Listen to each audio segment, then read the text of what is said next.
सबसे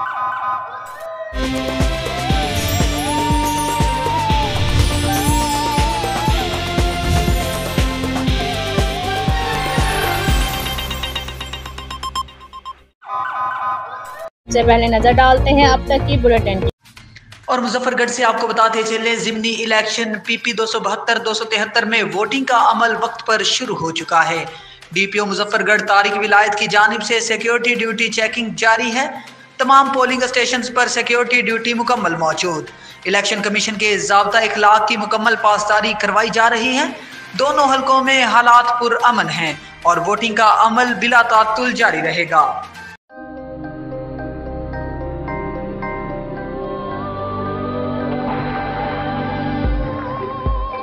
യഥാർത്ഥ ഫ്രൂട്ട്സും 100% നാച്ചുറൽ ഫ്ലേവറുകളും ചേർത്ത് ഓട്ടോമേറ്റഡ് അൾട്രാ മോഡേൺ ഫാക്ടറികളിൽ കൈതൊടാതെ നിർമ്മിച്ച ലാസ ഐസ്ക്രീം. ഇത് റിയൽ ഐസ്ക്രീം. ഇത് സൂപ്പർ നാച്ചുറൽ.